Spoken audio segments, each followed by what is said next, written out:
Well, Coach, you knew this was going to be a battle and a physical game. These guys are tough, aren't they? They are, and it's one of them games that I thought we were getting by them on the perimeter. We just couldn't really finish inside, mostly due to they're big and strong, right, and play physical inside. So where in the second half, I thought we struggled getting 3-point shots off, and we had a lot of shots inside that we just didn't miss. But yeah, they're a good team, physical, strong. Definitely knew that going in, and kind of a tough matchup for us.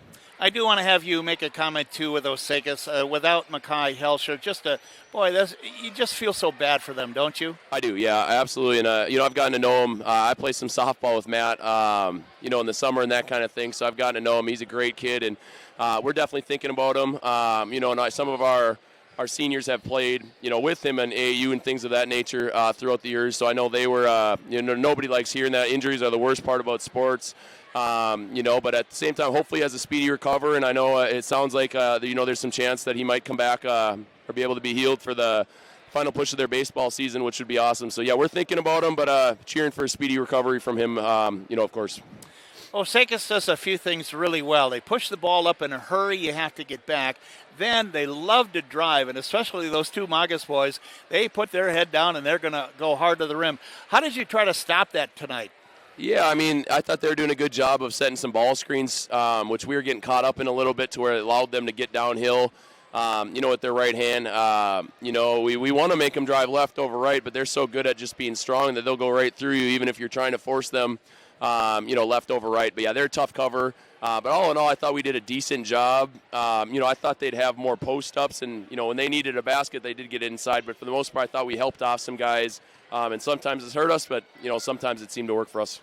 I don't know if you got to look at any stats, but how many offensive rebounds tonight, and especially talk about the game that Chad Herkoff played tonight. Yeah, Chad got us a lot of extra possessions, which we knew priority number one going into the game was to be one and done, to hold them to one shot. In the first half, I thought we got offensive rebounds, which I didn't expect to honestly get because they're such a good rebounding team. And then the second half, it seemed like when we really, really needed one, we didn't necessarily get the rebound. But to answer your question, I thought Chad played great, kept a lot of balls alive.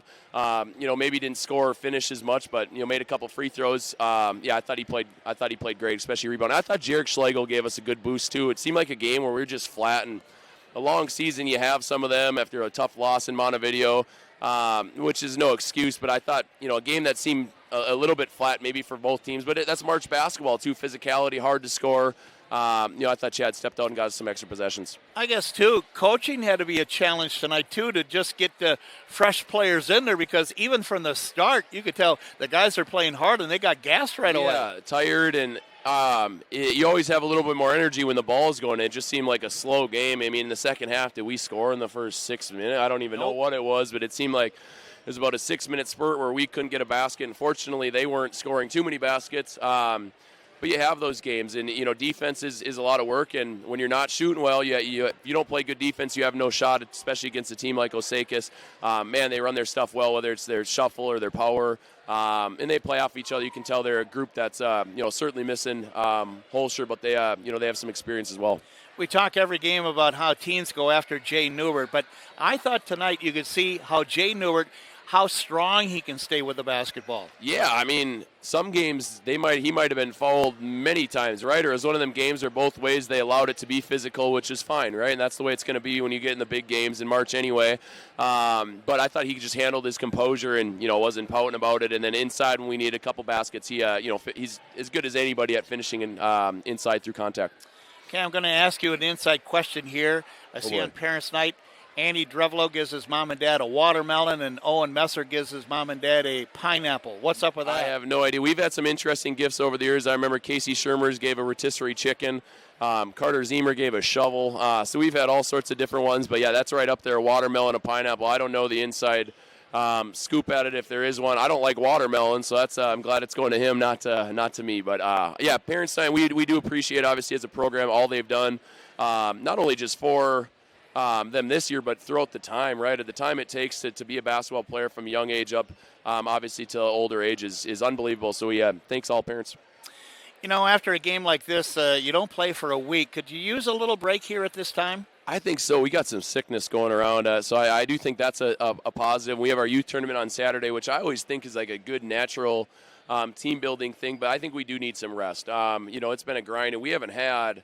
I mean, you know as well as I do. There hasn't been like 2 or 3 games where we've been just favorited. I mean, pretty much every game, obviously in our conference and non-conference, has been an absolute grind. So I think that prepares you for March, because how can you expect to win 4 in a row if you haven't had to play 4 good teams in a row? But at the same time, I think we need some rest. But we also got to stay. We got to keep rolling and continue to get better. Teams get better in March as well.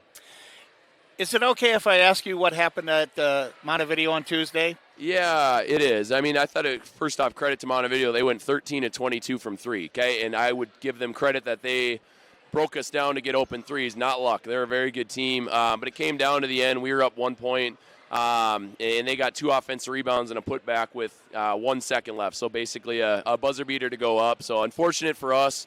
We probably had 3 or 4 chances in the last 30 seconds to seal the game, and we just didn't. So hopefully a game on the road that we can learn from. But you got to make one more play than the other team sometimes, and we didn't. Do you want to try to describe what happened on that one possession? So we had the ball with roughly 25 seconds left. I'm assuming that's what you're talking about. Yeah. Because it was kind of weird there. Yeah, it was. So there's about 8 seconds left on the shot clock, and Jay shot a 3, and he didn't know if it hit the rim or the clock, the rim or the backboard. So we got an offensive rebound. So the clock would have been reset, but we kicked it out, and he shot a 3 because he didn't think it hit the rim. So it's just kind of a tough break. But yeah, I get where he's coming from, especially when you see. You're not really looking at the clock, especially when the ball's being passed to you. So he didn't think it hit the rim, so he didn't think the shot clock reset, but it did. And I don't know that it actually did hit the rim, so he might have been right. But hindsight, right, they fall us. He makes the free throws, we probably win. Oh, well. Yeah, exactly. I credit to Montevideo. I think they're a really, really good team that's peaking at the right time, and they've been playing very well. Yeah. Well, okay, so Melrose is coming here next week. Melrose had a win tonight at New London. Then they go to Cathedral tomorrow. What is it going to be like here next Friday night with the Dutchmen here? It's going to be a tough game, no doubt about that. And that's a really good win for Melrose against New London. And yeah, they're a good team, and that's it doesn't even matter the record, this or that. That's going to be a grind, and we'll have to play really, really well to win. And they're going to be prepared. They always are. But a fun one, right? An easy one to try to get up for, and also try to learn from it. It's going to prepare you for playoffs, because I don't know exactly who we're going to play and that type of thing, but it's going to be a Melrose type atmosphere when you get to St. John. So I'm excited about it. It's one of my favorite games of the year for sure.